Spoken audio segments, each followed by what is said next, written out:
지금 보시면은 손가락 마목, 즉 손가락이 저리시고 아프시고 혹은 팔까지 아프신 증상들은요. 일단 의심해 볼 수 있는 질환이 다양히 많기 때문에 이런 증상들을 발생시킬 수 있는 질환부터 먼저 말씀을 드리도록 하겠습니다. 우리 가장 흔히 손가락이 좀 저리다 혹은 뭐 감각이 떨어지신다, 근력이 떨어지신다 싶으시면은 먼저 의심을 해보실 수 있는 것들이 경추 디스크이실 것입니다.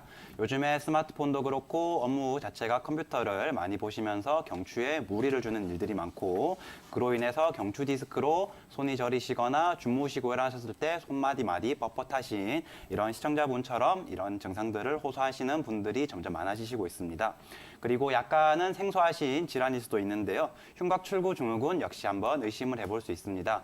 흉곽출구증후군도 조금 생소하시긴 하지만 여기 흉곽 쪽, 예를 들면 목 아래쪽 내지는 갈비뼈와 쇄골 부위에서 신경이 눌리게 되면서 팔 쪽까지 내려가시는 이제 신경들이 눌리시고 이로 인해서 통증이나 저리신 느낌들 혹은 부은 느낌들 내지는 뭔가 무겁고 힘이 떨어지시는 이런 증상들을 나타내실 수 있습니다. 또한 요골신경 마비도 의심해 보실 수 있습니다. 이쪽 팔, 엄지손가락 쪽으로 쭉 올라오는 이 신경이 요골신경인데요. 이 신경이 팔 쪽에 있기 때문에 눌리시거나 흔히 뭐 주무실 때 팔 이렇게 베시고 주무시거나 내지는 이게 뭐 업무상으로 압박을 당하시거나 안 좋은 자세로 오래 주무시는 경우 신경이 눌리시면서 이런 증상들을 호소하실 수 있습니다.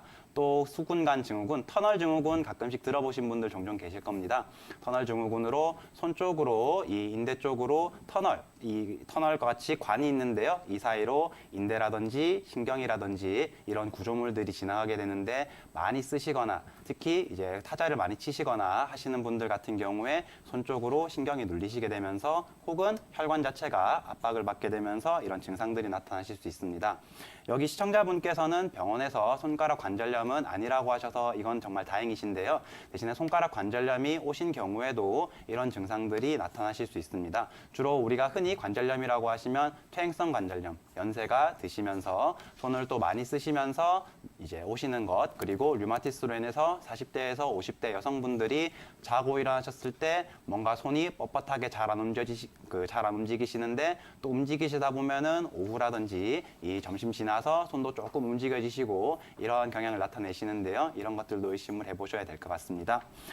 그리고 요골신경마비에 대해서 잠시 조금 더 말씀을 드리겠습니다. 이게 조금 재밌는 질환인데요. 요골신경마비는 우리가 흔히 이제 세럴데이 나이트 패시, 토요일 밤에 이제 그 마비 혹은 허니문 패시, 신혼여행 후의 마비라고도 부르는데요. 이게 아까 말씀드렸던 게 병이 팔이 혹은 어깨 쪽 근육들이 많이 눌리시는 경우에 이런 증상들이 나타난다고 말씀드렸는데요.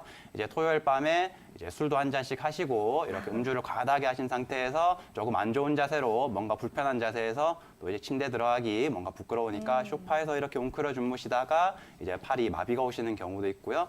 허니문 패시 같은 경우에는 또 신혼여행을 가셔서 이제 사랑하는 분들 팔베개를 해주시다가 이게 너무 오래되면서 신경이 많이 눌리셔서 이렇게 저리시는 느낌들, 갑자기 팔이 안 올라가시는 혹은 손이 너무 많이 아프신 이런 증상들 오시는 분들도 있는데요. 대신에 이런 이제 증상들의 경우에는 한의원에서 할 수 있는 뭐 침구 치료나 약침 치료 내지는 추나 치료 같은 다양한 치료들로 인해서 바로 호전될 수 있기 때문에 이런 증상들이 있으시면은 한의원 방문해 주시면은 많은 도움 되실 겁니다. 그리고 치료는 더 다양한 방법들이 있는데요. 아까도 이제 조금 설명을 드렸는데 주로 침구 치료를 먼저 하게 되고요. 이 침구 치료 같은 경우에는 근육의 긴장으로 인해서 혹은 근육의 염증으로 인해서 신경이 눌리시는 경우에 이 근육의 압박을 많이 풀어주고 또 통증이 있으신 경우에 진통작용이 있기 때문에 이런 통증 혹은 쓰시는 것들 불편하신 증상들을 많이 해소하실 수 있습니다. 그리고 이제 전침 치료는 침구 치료와 함께 병행을 하게 되는데요. 특히 이제 근육적으로 많이 긴장이 있으시거나 염증이 심하신 경우에는 함께 진행되게 되고요.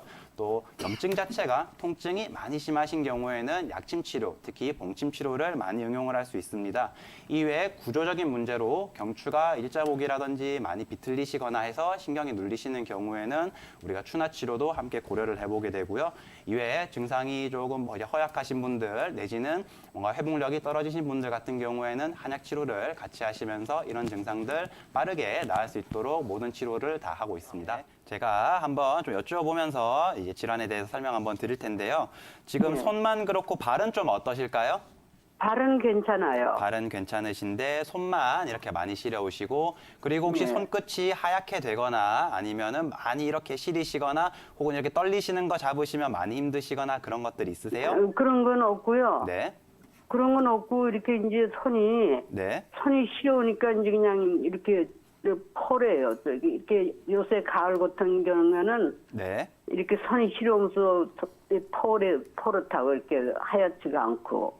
손이 이렇게 파랗게 이렇게 질리시는 그런 느낌 있으시고 그다음에 네. 손 이외에 뭐 다른 추위를 많이 타시거나 혹은 감기에 좀 잘 걸리시거나 이런 것들은 있으실까요? 감기 그렇게 잘 걸리지 않고. 네. 네, 추위는 뭐 추우면 그냥 뭐 옷을 잔뜩 입으니까 그냥 추운 거 모르고 그냥 추워도 그냥 옷 입고 뭐 모자 쓰고 이러고 다니니까 괜찮은데 네. 손이 시려우니까 이게 문제라고. 네. 지금 혹시 이것 때문에 치료받으시는 거나 약물 드시는 거나 이런 것들이 있으실까요? 근데 이제 이렇게 지금 4년이 넘었는데 그동안은 이제 약 먹고 이제 병원에 댕기고 그랬는데 네. 안 돼요. 잘 안 되시고. 예. 네, 제가 좀 간단하게 설명 좀 드릴게요. 지금 같은 경우에 갑상선은 우리 몸에서 대사량을 주관하는 기관이거든요.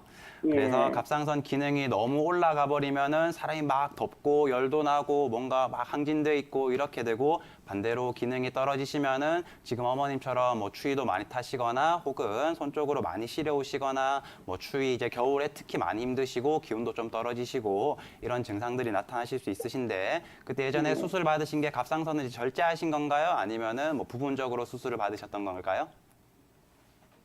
부분적으로 아니고 그냥 절제를 한 거죠. 절제를 하셨고 그러시면 아무래도 그런 기능들 우리 몸에서 체온을 조절하거나 이런 대사량을 조절하는 그런 기능들이 많이 떨어져 있으시기 때문에 지금 말씀하신 것처럼 뭐 손이 시려우시거나 이런 증상들이 나타나실 수 있고 지금은 손만 이렇게 좀 시려우시고 그러신데 이런 것들이 관리가 제대로 안 되시고 추후에 계속 진행이 되시면은 몸 전신적으로 좀 기운도 떨어지시고 우리가 흔히 한의학적으로 말씀드리는 양허라는 증상들이 나타나실 수가 있어요. 그래서 이런 상황에서는 저희가 이제 한약 치료를 주로 많이 하게 되는데요. 이 기운도 조금 올려드리면서 대사량 자체를 특히 올려드릴 수 있는 그런 한약 처방들 많이 드리게 되고요.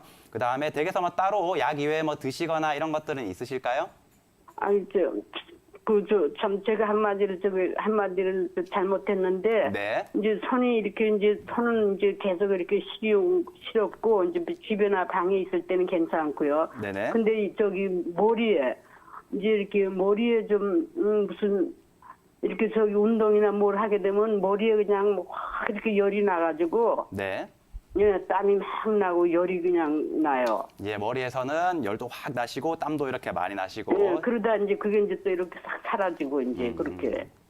네, 그것도 이제 아까 말씀드렸다시피 갑상선이 대사량 자체를 이렇게 조절하기 때문에요. 그런 것들이 한쪽에서는 많이 시려우신, 추우신 이런 증상들도 나타나시고 반대로 이렇게 머리 쪽으로는 열도 후끈후끈하게 오시거나 확 뭔가 올라오시거나 내지는 막 땀도 많이 나시고 이런 증상들 나타나실 수 있으시거든요. 그러면 이런 것들은 또 아까 전에 말씀드렸지만서도 양어 증상도 있으시지만서도 뭐 상열한 이런 증상들도 같이 있으실 수 있고요. 사실 이런 증상들은 뭐 저희가 이제 맥진을 하시든 뭐 복진을 하든 이렇게 한의원에서 이렇게 진단을 받으시면서 제대로 된 치료를 받으시면 그런 증상들 훨씬 많이 호전되실 수 있으시니까요. 지금 근처 한의원 한번 꼭 가보시고요. 그리고 지금 4년 전에 이렇게 수술 받으신 경우에 증상들 조금 나타나시는데 지금이라도 관리 제대로 안 하시면 조금 더 심해질 수 있으시니까 이런 것들 꼭 관리 좀 잘 받아주세요. 네.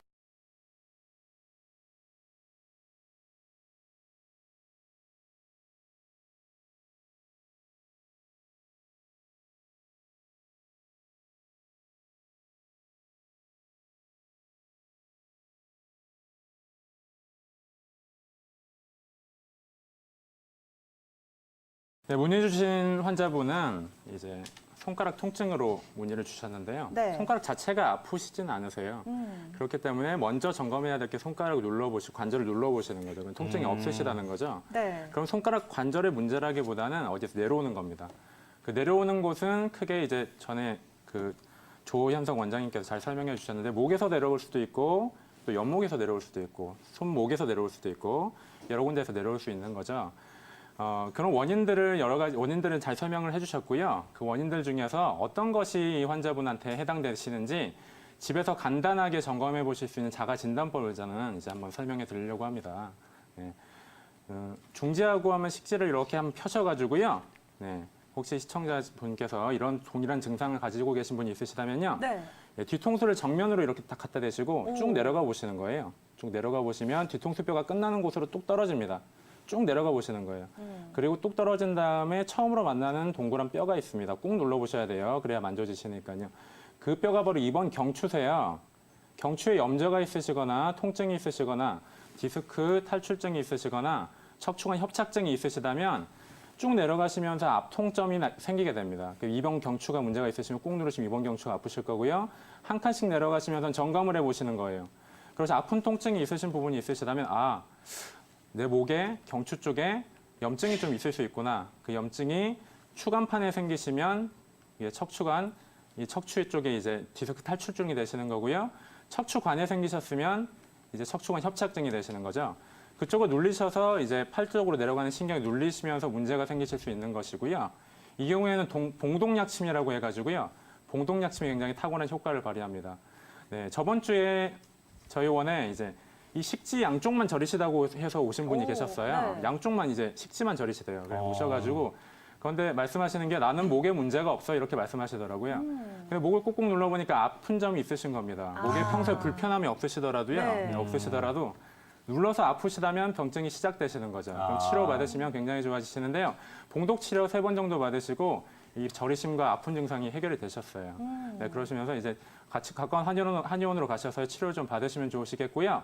또 하나 점검할 것은 이제 귀 뒤로 손을 한번 가져가 보실 거예요. 귀 뒤쪽으로 가져가시면서 쭉 내려가 보시다가 처음으로 만져지는 목으로 수직으로 내려가시다가 만져지는 목에서 만져지는 이런 근육이 있습니다. 이게 바로 사각근이라는 근육입니다. 사각근이라는 근육인데 네. 이렇게 땡땡하게 뭉쳐 계셨다면 사각근 포착 증후군을 의심해 볼 수 있어요. 네. 그러시니까 이쪽에서 네. 눌려 계시는 거죠. 예, 중사각근하고 전사각근 네. 이 사이로 상완신경총이라고 해가지고요. 팔로 가는 신경하고 혈관 다발이 나옵니다. 그래서 그쪽에 눌려 계시면 왠지 모르게 팔이 저리시고 그런 느낌이 생기실 수 있는 거예요. 이런 경우에는 이제 목을 치료받으시는 게 좋으신데요. 네, 치료 방법은 이쪽 목 쪽에 부항을 뜨시면 굉장히 좋아요. 이쪽에는 이제 경동맥이라든지 많은 이제 디테일한 그리고 민감한 이제 구조들이 있기 때문에요. 침을 깊게 찌르시는 것보다는 피를 좀 뽑아드리는 거예요. 그러면 말랑말랑해지면서 이렇게 풀리면서 해결되시는 경우가 굉장히 많습니다. 또 이제 추나 치료라고 해가지고요. 이 경추를 좀 틀어주는 그리고 이제 목을 좀 풀어주는 교정을 좀 받으신다면요.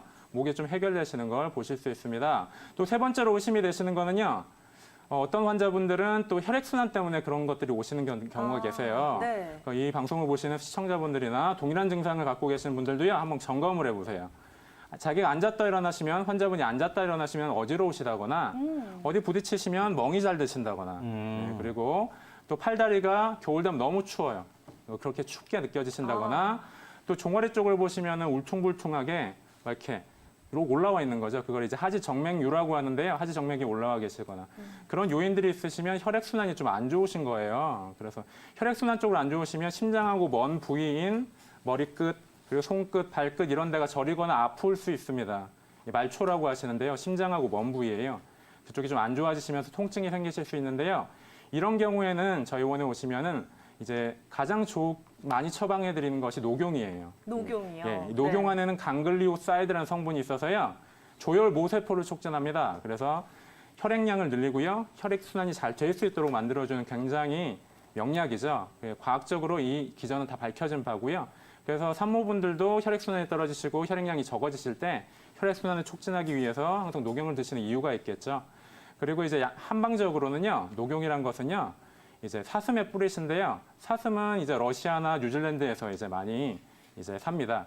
그런데 그 사슴은요. 거의 영하 30도나 40도 되는 그런 이제 추위 속에서도 춥지 않게 지내는 그 동물이죠. 그런데 그 양기가 많다고 이제 말할 수 있는 건데요. 양기가 많은 생물에 이제 머리에서 나오는 그 어떻게 보면 중력을 거스르며 올라가는 그런 이제 양기가 충만한 그런 이제 그 한약재가 바로 녹용입니다. 그래서 혹시나 이제 앉았다 일어나면 어지러우시거나 그런 혈액순환 쪽에 문제가 있으신 걸로 제가 이제 말씀드린 그런 증상하고 좀 맞아 들어간다. 그러면 그쪽으로 한번 이제 한의원에 가셔가지고요. 한번 상담해 보시고 말씀 한번 나눠보시면 좋으시겠네요. 네. 그렇습니다. 이 녹용은요. 체질에 맞게 드셔야 돼요. 양기가 많으신 분들이 녹용을 드시게 되면요, 열꽃이 피시거나 그러실 수 있는 거예요. 그러니까 가까운 한의원에 가셔가지고요, 면밀한 상담 받아보시고 체질에 맞게 복용하시는 게 좋으시겠네요. 네. 네, 척추관 협착증은요. 네. 네, 척추관 협착증은 척추관이 좁아진 겁니다. 척추관은 척수가 지나는 자리죠. 네, 그런데요, 이 척수가 지나는 자리 앞쪽과 옆쪽에 붙잡고 있는 인대들이 있어요. 그 인대들이 있는데요. 그 뒤쪽에는 후종인대가 있으시고 앞에는 황색인대라는 게 존재합니다. 그쪽에 부종 열증이 생기시면서 이제 염증이 생기시는 거예요. 그 염증이 커져가면서 이제 눌리시는 거죠. 염증을 잡는 것은 아까도 이제 한번 말씀드렸는데요. 봉독이란 걸 씁니다. 이 봉독 안에는 멜리틴이라는 성분이 있어가지고요. 이제 같은 용량 대비 소염제에 비해서 거의 100배의 항소염 효과가 있다.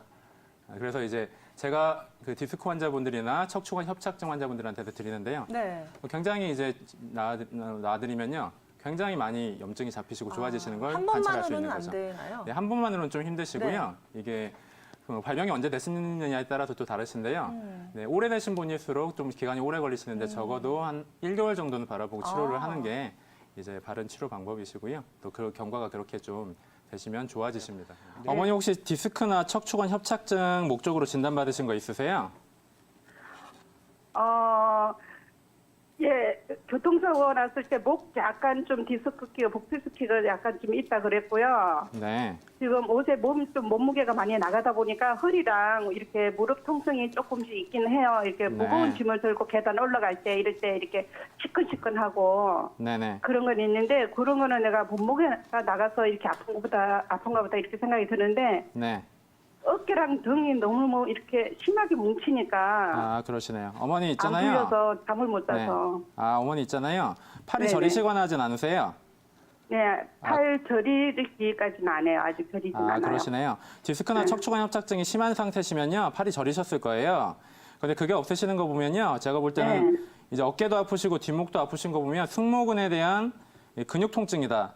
라고 제가 이제 면밀히 보면 더 자세히 봐드릴 수 있겠는데 제가 그렇게 좀 추측이 됩니다. 네네. 그래서 어머니가 이제 뒷목이 좀 뭉치시는 이유는요. 승모근이 많이 뭉쳐 계시는 것 같으세요. 그래서 제가요. 간단하게 승모근을 좀 뭉치게 안 만드는 그런 자세를 한번 설명을 해드릴 테니까요. 요거 생활 습관 속에서 자세를 좀 교정하시면 좋으세요.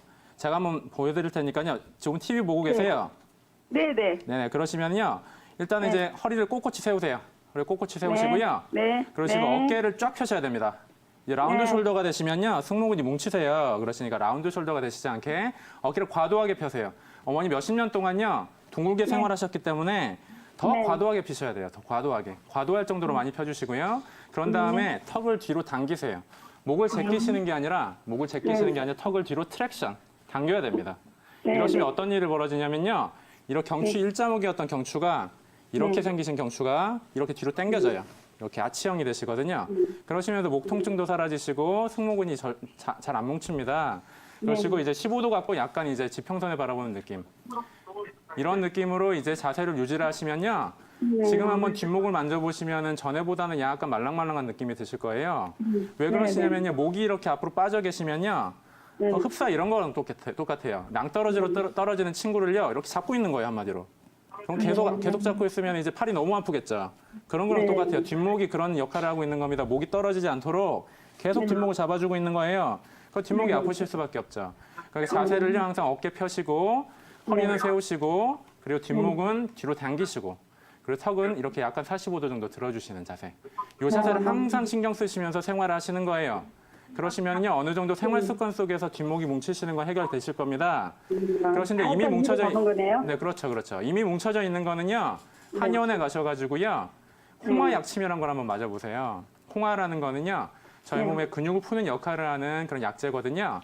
그러시기 때문에 일반 침으로는 좀 힘드실 거예요. 이제 침치료도 많이 받아보셨는데 지금 안 나으셨잖아요. 그러니까 더 강한 치료. 이제 홍화 약침 치료라든지 그리고 교정 치료 좀 받아보시면요. 좀 효과가 있으실 것 같아요. 제가 볼 때는요. 네.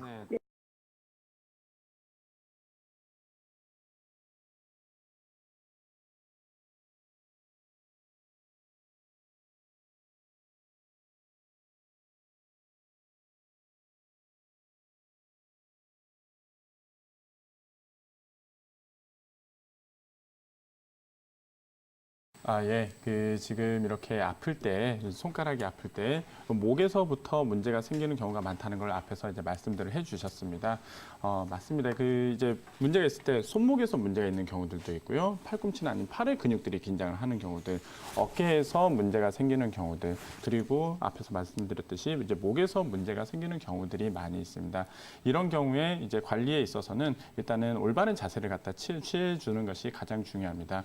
우리가 의자에 앉을 때 또는 지금 이제 TV를 보고 계신 시청자분들도 이제 소파에 앉아 계시면서 또는 의자에 앉아 계시면서 꾸부정하게 앉아 계시거나 아니면 엉덩이를 빼고 앉아 계시는 경우들이 있으신데요.